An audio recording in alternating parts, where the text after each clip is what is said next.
This podcast is brought to you by the American Enterprise Institute. If you like what you hear, please subscribe, rate, review, and share. Thanks for listening. Here's our show. What in the hell's going on? What the hell is going on? What the hell is going on? I don't know what the hell he's talking about. You don't have to know what the hell is on it. What the hell's the matter with these guys? We don't know what's going on. What the hell's going on? Who in God's name knows what it's all about?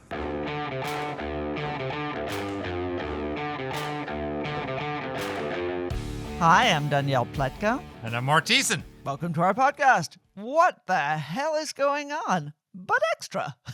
Mark, what the hell is extra this week? Well, what the hell is going on is you're down in the land down under. So if you start hearing Danny's Australian accent kick in, it's because she's amongst her people. I am. I'm with my peoples. There you go. The other thing that's going on is we're doing an episode of What the Hell Did I Write This Week? Because I had a big essay in the Washington Post this week talking about Donald Trump's great critique of the Iraq War was we shouldn't have gone in, but if we did go in, we should have gotten the oil. Well, Ukraine has a lot of minerals. It's a mineral superpower, and it's got trillions and trillions of dollars of critical minerals that we need, as well as shale gas and oil and other things. And Vladimir Putin wants those things. So I decided to do a little bit of a deep dive into what exactly does Ukraine have, and why would we want to make sure it didn't fall into the hands of Russia and China? So what prompted you to do this? It was interesting. Obviously, I know, but I think our listeners would like to know what made you think about this, because it seems to me that one of the weaknesses of national security strategy in a lot of instances is that we really only think about the sort of State Department, Foreign Ministry perspective. In other words, bad that Russia is invading, or bad that the Taliban and Al-Qaeda have taken over Afghanistan.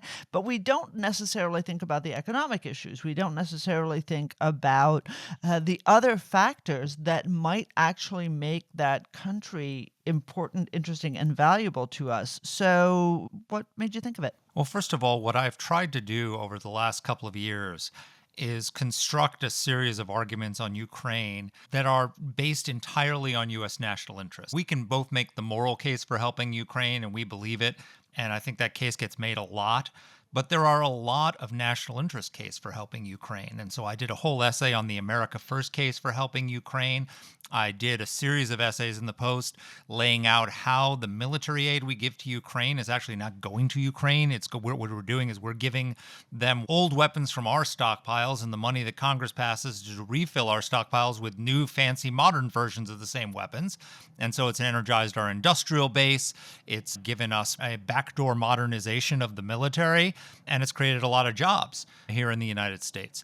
And now we're in this new Trump era where Trump is coming in, and Trump, the MAGA movement is very focused on why are things in our national interest. And so I'm continuing to try and make the case for why helping Ukraine is in our national interest. And these minerals are critical because I hope that Donald Trump succeeds in negotiating an end to the war. I think the Ukrainians are getting tired of the war. Putin is not getting tired of the war, except that he's got a lot of problems because he's running out of a lot of it's draining his resources in a way that I don't think is widely appreciated. But he wants Ukraine. He's not sick of fighting, and he'll sacrifice as many hundreds of thousands of Russian troops or North Korean troops or Chechen troops, or I've heard there are other mercenaries from other countries coming in to fight.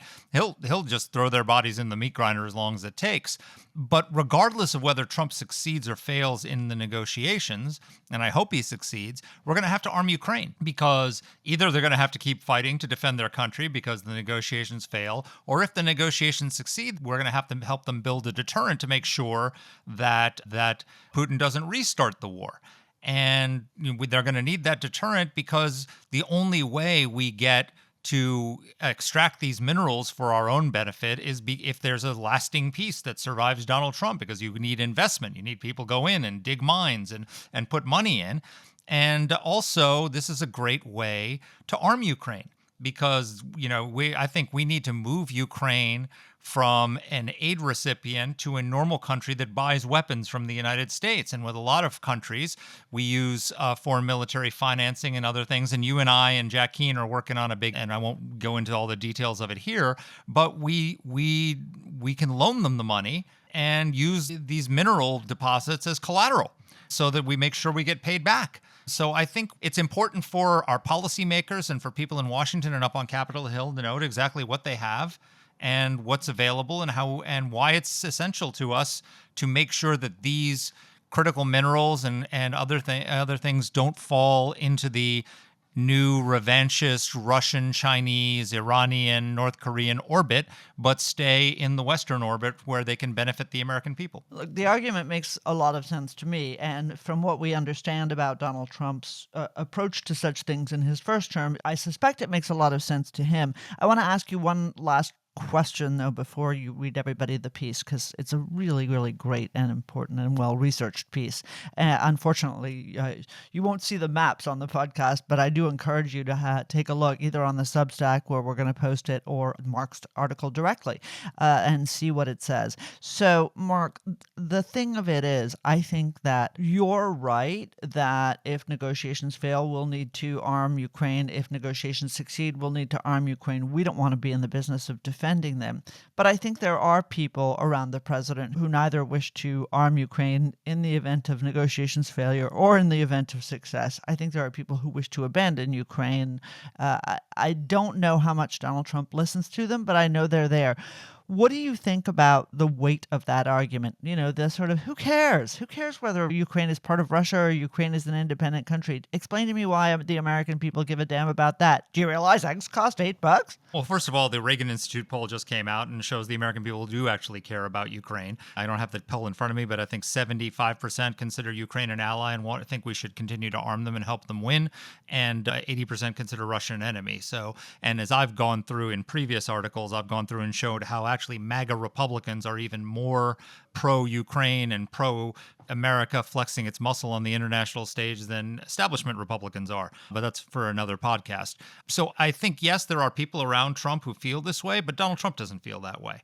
I've had many conversations with him about Ukraine. I'm in communication with him about Ukraine, and I pay attention to the things he says as opposed to the caricature of Donald Trump on Ukraine. He said the other day in his Time magazine interview for Person of the Year, they said, "Are you going to abandon Ukraine?" And he said, "No, I'm not going to abandon Ukraine because I want to negotiate peace, and I can't get Russia to the table if I abandon Ukraine." So even as a negotiation point, he understands that we need to keep arming Ukraine in order to force Putin to the table. And I think he understands that the intransigent party is Putin, not Zelensky. And he's also said in the past, you know, I go through and I follow what he actually says. He has said that if Putin doesn't negotiate and come to a deal, he's going to increase weapons to Ukraine. And he said that he thinks what happened to Ukraine is terrible. He's talked about the destruction of the country. He talks about those beautiful onion domes that'll never be rebuilt, all the people who've died. I think he thinks the war, what's been done to Ukraine is terrible. And I also think he really, really, really likes Volodymyr Zelensky. I know there's some people on the right who've tried to turn him into a boogeyman of some kind, and they whisper all sorts of lies to Trump about him. But Trump credits him with saving him in the first impeachment. When he met with Zelensky in New York at Trump Tower, he said he was like a piece of steel when it came to the phone call, and he said, "I did nothing wrong." And when he said that, the whole impeachment died right there. So Donald Trump feels that Zelensky was in his corner when he needed him, when people were trying to weaponize that phone call against him, and Zelensky backed him up. And so he's going to back Zelensky up. And I think he wants to have a deal that will outlast his presidency. And, we should help him do that. Well, I mean, certainly one hopes that one would have a more serious legacy in national security than Joe Biden does. And with That's that, not hard. it really, increasingly, that is absolutely the case. It really isn't. Anyway, Mark, share this piece. The title of it for everybody is, "Does Trump Want Putin to Get Ukraine's $26 trillion?" Not a typo, my friends. In gas and minerals. Kyiv controls vast gas and mineral deposits. Does Trump want these flowing west or to Russia and China? Go ahead, Mark. Here's the article. Donald Trump often says that liberating Iraq without getting its oil resources was one of America's biggest foreign policy blunders. He has a chance to avoid a similar mistake in Ukraine. Ukraine is not only the breadbasket of Europe, it's also a mineral superpower, with some of the largest reserves of 117 of the 120 most widely used minerals in the world. Of the 50 strategic minerals identified by the United States government as critical to its economy and national security, many of which are quite rare yet key to certain high-value applications, Ukraine supplies 22. Ukraine possesses the largest reserves of uranium in Europe, the second largest reserves of iron ore, titanium, and manganese, the third largest reserves of shale gas, as well as large deposits of lithium, graphite, and rare earth metals, according to a 2022 report by the Canadian geopolitical risk analysis firm SecDev. These minerals are essential to the production of vital goods ranging from airplanes, cell phones, and electric vehicles to steel and nuclear power. The question for the president-elect is, does he want Russia and China to get that treasure trove of natural resources, or does he want to develop them with Ukraine for the benefit of the American people? One of the main reasons Russian president invaded Ukraine, aside from his delusional historical fantasies about how Ukrainians and Russians are quote-unquote one people, was to seize these natural resources, which are valued at an estimated $26 trillion, according to SecDev. That effort nearly succeeded. In early 2022, Russian forces reached the outskirts of Kyiv and came close to taking the capital and installing a puppet regime. But with U.S. assistance, including the Javelin missiles that Trump supplied, reversing Barack Obama's lethal weapons ban, Ukraine forced Russia back. In so doing, it not only liberated its citizens from brutal Russian occupation, it also successfully defended roughly 80% of Ukraine's known mineral deposits, according to the SecDev report, including 73% of its iron ore, 75% of its lithium and graphite, 90% of its titanium, and 92% of its uranium and other radioactive elements. Early on, Russia seized control of an estimated 80% of Ukraine's massive offshore hydrocarbon deposits. But over the last 3 years, Ukraine has wiped out roughly half of Russia's Black Sea fleet, using explosive sea drones to drive the Russian Navy from its territorial waters. With that successful offensive, Ukraine has reopened its shipping lanes and recaptured many of its Black Sea oil and gas deposits. Today, Ukraine maintains control of 96.5% of its proven oil reserves and 96% of its proven natural gas reserves, as well as all of its aluminum, cobalt, copper, nickel, tin, and beryllium deposits. Russia did succeed in seizing about 57% of the country's known coal reserves, which are worth $11.9 trillion, and about half of its deposits of certain rare earths, though many of those were captured in 2014 when Russia invaded and seized Crimea. But those losses notwithstanding, Ukraine has prevented Russia from seizing $13.6 trillion in mineral and hydrocarbon wealth. That has been a massive defeat for Putin and a huge opportunity for the United States. The American people have already invested about $183 billion to help Ukraine defend its mineral-rich land from Russian aggression. Though the vast majority of the military portion of that aid has been spent here in the United States, strengthening our defense production capability and creating good manufacturing jobs for American workers, that amount remains staggeringly large investment in helping Ukraine defend itself from unjust aggression. Shouldn't U.S. taxpayers get a return on that investment? Do we want Ukrainian titanium going into American planes or into Russian and Chinese fighter jets that will threaten the United States and its allies? Do we want Ukraine's lithium and rare earths powering American-made electronics and electric vehicles or Chinese ones? Trump has pledged to bring, quote, Americans the lowest cost energy and electricity on earth, unquote, as well as expand artificial intelligence and cryptocurrency mining, which requires data centers that consume vast amounts of electricity. The only proven way to lower electricity costs while simultaneously increasing electricity demand is to dramatically boost our supply of clean nuclear power. And Trump has pledged to approve the construction of nuclear plants powered by small, innovative reactors. That would dramatically increase U.S. demand for uranium. The United States is already the largest purchaser of Russian-enriched uranium, dependent on Moscow for nearly a quarter of its supply. It's not in our strategic interest to allow Putin to seize control of the largest uranium reserves in Europe. The United States needs that Ukrainian uranium to lower energy costs for Americans and fuel our AI and crypto innovation. Trump has also set a priority of reducing America's economic dependence on communist China. Beijing is the largest source of more than half of the critical minerals the United States imports, including 70% of rare earth imports. China is trying to corner the global market on lithium, actively buying mines across the world, as well as mines for other critical minerals such as cobalt and nickel.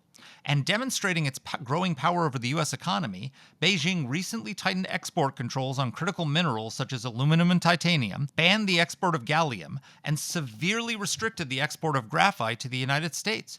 Ukraine has all these minerals in abundance. Were Ukraine's mineral wealth to fall into Russian hands, it would be a strategic and economic boon to China, which has established a no-limits partnership with Russia.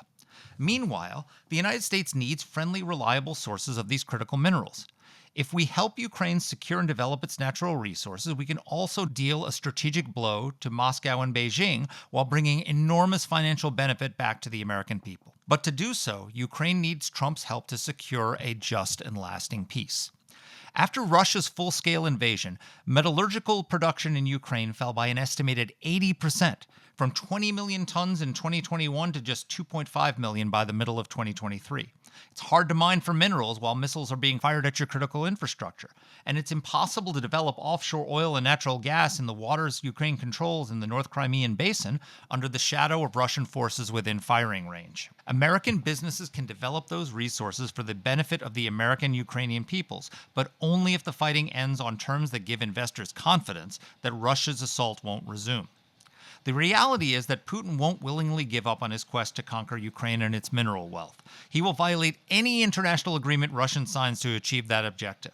The only way to stop him is to make his objective impossible to achieve. Putin no doubt hopes to use any cessation of hostilities to pause, reconstitute his forces, and resume his invasion in a few years' time, just like he did after his 2014 invasion and annexation of Crimea. So Trump needs to do more than simply stop today's war in Ukraine. He must create conditions that make the resumption of war impossible. That will require creating defensible borders. During this year's CNN presidential debate, Dana Bash asked Trump whether Putin's demands that Russia keeps Ukrainian territory it has already claimed in Ukraine and abandoned its bid to join NATO were acceptable to him. Trump responded, no, they're not acceptable. He's right. A good deal that truly secures Ukraine and its resources requires that Kyiv get back critical areas in Kherson and Zaporizhia. Ukraine will also need security guarantees backed up with Western military might, whether through NATO membership for Ukraine, serious bilateral security commitments, or a demilitarized zone enforced by an international peacekeeping force made up of European, not American troops. Poland will soon have the third largest military in NATO and could lead a European peacekeeping operation. But another key to lasting peace is a well-armed Ukraine, so that Kyiv possesses a military powerful enough to deter Russia. The United States will need to arm Ukraine regardless of what happens at the negotiating table, either to stop Russia from resuming the war once Trump has left office or to force Putin to the negotiating table if he refuses to agree to peace. So we must find mechanisms to increase the flow of U.S. weapons to Kyiv that do not require U.S. taxpayers to bear the cost. One way to do so? Loans backed by Ukraine's mineral and fossil fuel resources as collateral. By creating confidence that attracts private investment, a Trump-brokered peace accord will help the United States and Ukraine jointly develop Ukraine's mineral and hydrocarbon resources, allowing it to provide for its own defense, just as Poland and the Baltic states do today. A stable, sovereign, and prosperous Ukraine will be an essential partner to America in extracting this natural resource wealth. An unstable Ukraine under constant threat from Russia will lead to a resumption of war when Trump leaves office and ultimately allow Putin to seize that wealth for Russia and China's benefit. Who will benefit from Ukraine's oil, gas, and mineral wealth? The choice belongs to Trump. That's my essay. It's a great piece, and I hope very persuasive. You know, I have to say that anyone who has spent any time studying either history or working foreign policy understands that you can ignore countries for a certain period of time. You know, we ignored Japan. Eventually, they came and got us. We ignored Hitler's Germany for 8 years after his rise. Eventually, they came and got us. And I think that is the challenge for people who whisper in Donald Trump's ear, who say to him, you can ignore this. Putin only wants Ukraine. Because the answer is not only that Putin does not want to be limited by Ukraine, but that he has much, much bigger ambitions. And, you know, Donald Trump is in his second term. He's already going to be a lame duck. And I think that for him, it is really important to secure a legacy that doesn't look like Joe Biden's legacy, which is conflict absolutely everywhere. I don't think he will. I think he takes this seriously. And look, one of the things that this argument does is it completely disarms the anti-Ukraine right. Because what is their argument? Their argument is, oh, you Ukraine lovers, you just want endless war funded by U.S. taxpayers. And what we're saying is, no, we want to stop the war and have a just peace, and we want the weapons to be funded by Ukraine, and here's how. And so if you take the endless war and the taxpayer funding off the table, they've got nothing. Except we just want Putin to win. Right. Well, don't underestimate the power of that argument. But yes, I agree with you. One of the things that has been really notable to me since Donald Trump's election, and I would say even before, is the willingness of certain people to impute views to him. And when I say this, I don't just mean the, absolute weirdos in the left-wing corporate press. I also mean people who portray themselves as his allies, and I would say that he thinks of as his allies, but in fact don't speak for him. This, I think, really will go to that question.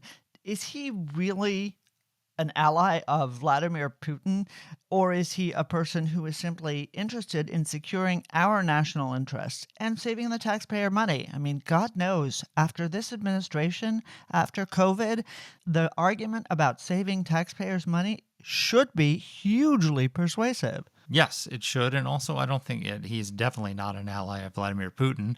And here's what Trump generally does in his general strategy that I've divined watching him over his first term and even watching him during this transition. He engages in a strategy of what I would call escalation dominance, where he goes to the top of the escalation ladder and dares you to follow him, but also shows you a way off. So he tells China, I'm going to impose 10% tariffs on you, but he invites Xi Jinping to his inauguration. Hammer, but also a hand of friendship. He did this with Kim Jong-un. He's done this with Putin. But I mean, if you just look at the actions he took against Russia in his first term, he was the toughest president on Russia since Ronald Reagan. In terms of the actual steps that he took to combat the Russian regime, he was incredibly tough. So I just don't think that there's a lot of lazy narratives about Donald Trump. He's a very complex person and he has flaws, but people want to take there's a bad, lazy habit that some people have of taking the worst thing he ever said out of context and building an entire narrative around it while ignoring other things that he said that put what he's doing into a different context. And I think that is the case. And I think people make that mistake on both the left and the right. I think they make that mistake on the left in trying to demonize him and to portray him as something he's not. And I think some Republican isolationists who like the half of what he says, but ignore the other half of what he says, which is, I love Zelensky. I think what's happened to Ukraine is terrible. It would have never happened if I was president. And we're going to get a just and lasting peace. So I think what those of us who want to see him succeed, and I count myself as one of them, need to give him the arguments and the data and the weapons to make the case for the right policies, which I think he is inclined to follow. All right, let's talk a little bit also about this mineral issue, because I think that there's a certain complexity here. Most people don't spend a lot of time thinking about mineral wealth. They understand about oil, they understand even about coal, they may well understand about uranium, Iran, but they don't. But they don't necessarily understand about lithium, other rare earths, other critical minerals, manganese, and others that you listed, because we don't spend a ton of time thinking about that. It's like reading the back of the cereal box. But I think that's the right way to think about this. This is the back of the cereal box.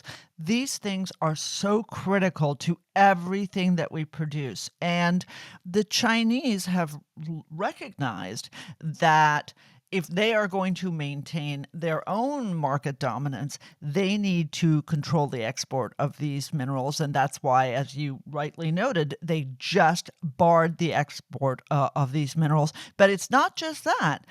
You, Joe Blow American, can't go and invest in those minerals in China either, right? You can't take those. That's the other thing that is, I think, at issue is there are places that are entirely closed off to the U.S. market and to U.S. investors. But even more importantly, as China becomes a bona fide member of this sort of axis of evil, whatever we call it, I still like axis of evil, with Russia, Iran, and North Korea, they are going to prioritize sharing critical minerals with those bad guys as opposed to us. That puts us in a position where we are being dominated by the Chinese, where they get to set the price and we have to run and ask them, unless we make sure that we do what a lot of people call friend shoring, right? Which is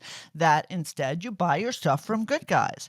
And you and I have talked about this in an area where I think the American people totally understand, which is that China dominates the pharmaceuticals market, right?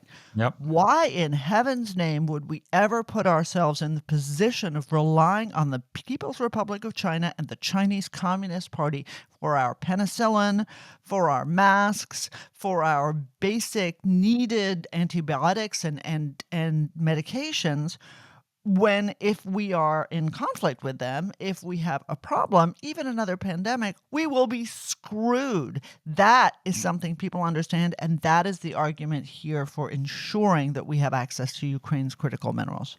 Yeah, well, number one, we're never wearing masks again, so I don't need Chinese masks. I'm never putting on a friggin' mask again as long as I live.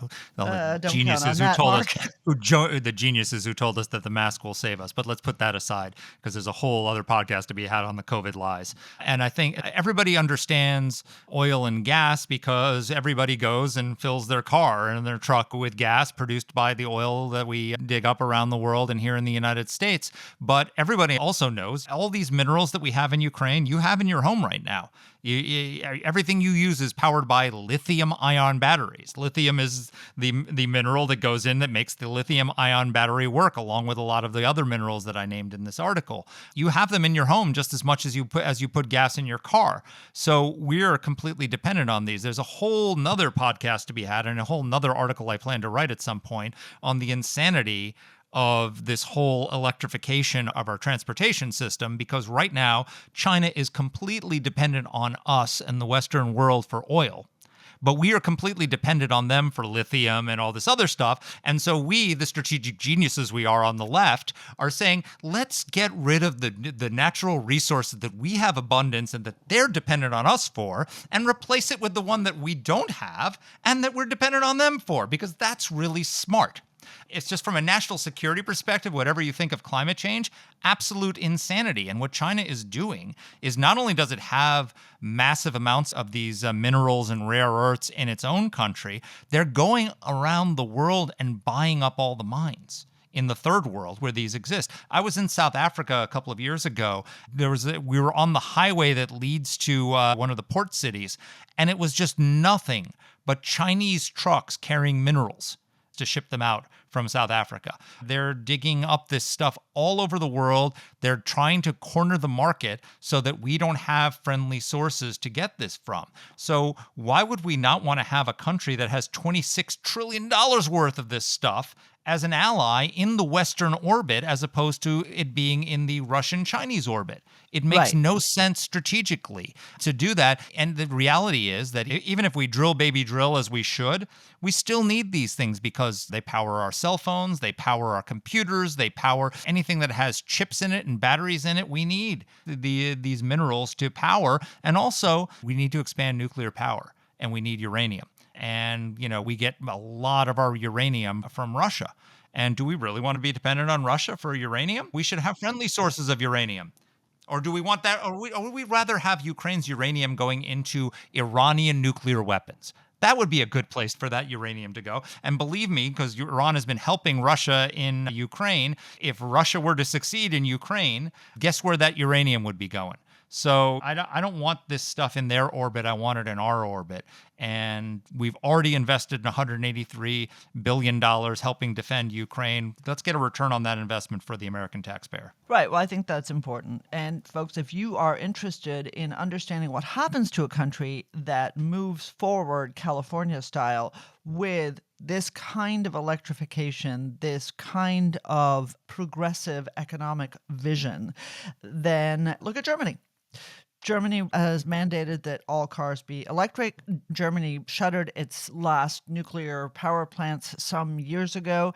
Germans pay a vast amount. Germans are dependent or were entirely on Russia, and as a result have to pursue a much more, let's say, appeasing strategy towards Vladimir Putin. They are really at their beck and call. Germany is dependent upon its economic relationship with China, and so won't crack down on the nefarious Chinese activities that are happening in Europe. Think about Huawei, ZTE, other bad stuff. Germany is in economic decline. I mean, and when I say decline, I mean this is a country that's gone from being the engine of Europe to being the sick man of Europe. So, if you want that for us, well, then we should definitely continue ahead with the kinds of policies that were dictated by the Biden EPA, by Gavin Newsom's California, because we know what the natural outcome is. And if we want to be a poor country, if we want to be a dependent country, if we want to be a country that asks how high when the Chinese Communist Party says jump, then we will do these things. Otherwise, we need to secure our own supply lines. As Mark said, right? The Chinese are all over the world investing in things that they need. And believe me, they are not asking for the kinds of conditions that we do. They are not anti-corruption. They are not pro-human rights. They are not pro-West. All they want is you give me what I need and I'll be your friend. That's the kind of enemy we're up against. So we need to be pretty serious. The other thing that's really interesting about this is, so every year I do my 10 worst and 10 best things that Joe Biden did. I'm working on them now. They're coming out the week between Christmas and New Year, and I've got the worst. I'm really struggling this year with the 10 best. I've only got about 6. And so anybody got some ideas, send them my way. But in last year's list, number 9, I pointed out that Biden restricted development on over 1 million acres of land that includes the only U.S. source of high-grade uranium ore. So they literally, as an environmental measure, they took that land out of development, and so we can't dig for uranium here at home. One of the problems we have with a lot of these rare earths and a lot of these minerals is mineral mining is really dirty. Right? It's ugly. You're digging into the land. You're violating the land. You're making deep mines that there's outflow and pollution from those things. And one of the problems is that Americans really don't want that here. They don't want uranium ore being dug up near their homes and stuff like that. But guess what? This is an argument that many on the left would call sort of neo-colonialist, but a lot of countries like Ukraine don't have the same environmental restrictions that we do. And so they're able to do this. It's all the, NIMBY attitude here in America, not in my backyard. A lot of countries that are poorer than us are more than willing to do this digging and to develop these resources and give them to us. And so if you don't want uranium mines in your backyard and you don't want lithium being dug up near your home and you don't want ugly scarring of the from sea to shining sea, our fruited plains and all the rest of that, you got to get it from somewhere. And Ukraine's one of the places that's willing to dig up their country and give it to us. So are a lot of countries in Africa. So are a lot of poorer nations.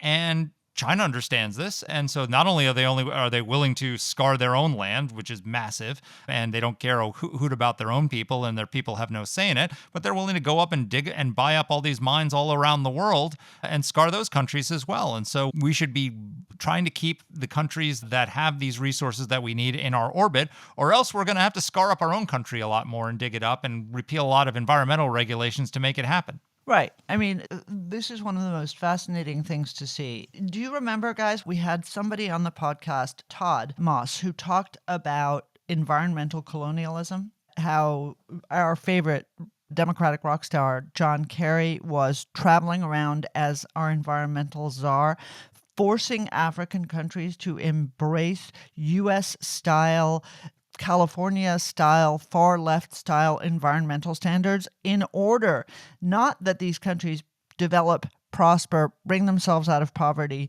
become part of the global economy, but in order that they satisfy his standards for greenness. This idea that, we and Europe, every other prosperous country in the world, Japan, South Korea, Australia, others, that we all were allowed to exploit our economic riches and our natural riches in order to become prosperous first world countries. But you are not. Right? You have to be green. You, darkest Africa, must remain in the dark God forbid you do not light your homes with solar energy. And the thing of it is that if we continue down this road, what's going to happen is that we are going to end up moving backwards. We are going to end up dependent. We are going to end up in a position where we are not the dominant economic player. And there's a lot that goes with that. This is a really, really important issue. And it's not just about Ukraine. It's about thinking long term about how we best serve our interests and, honestly, our values as well. Yeah. So one of the things Donald Trump did in his first term is he made America an energy superpower. Ukraine is a minerals superpower. And so we need to partner with them because it's in both of our interests, and we could have a very prosperous long-term relationship, mutually beneficial for the Ukrainian people and the American people. We will look back 20, 30 years from now and think, boy, that investment in saving Ukraine and stopping Putin from seizing it for himself and for China was a really, really good investment because we're getting lots and lots of stuff to power our economy from Ukraine, and the Ukrainian people are benefiting and the American people are benefiting. This is what my old boss, Don Rumsfeld, used to say. It's a 2-minute decision and the first one's for coffee. And you squeezed in one of our last podcasts, the absolutely Pearls of necessary Rumsfeldian Rumsfeld wisdom. quote. Yes, the Rumsfeldian wisdom. Yeah, it's funny to me that there are only 2 pieces of it, but still, hey, folks, we're coming towards the end of this year and the holidays, and all of us, Ben, our producer included, and Mark and I, we wish you the happiest of holidays. Merry Christmas, Happy Hanukkah, whatever it is you celebrate. Knock yourself out, eat a lot of food, have a happy time, and brace yourself next year. Put on your seatbelt. We're going to be asking what the hell is going on a lot. Exactly. Exactly. Take care, folks. See you next year. Let us know what topics you'd like us to cover. You can get in touch with the show by emailing us at whatthehell@aei.org. Or you can reach us on Twitter. I'm at @dpletka. And I'm at Mark Thiessen. That's Mark with a C. Please rate and review the podcast. If you like the show, please subscribe, share it, comment on Apple Podcasts, or wherever you're listening to this. Thanks for listening.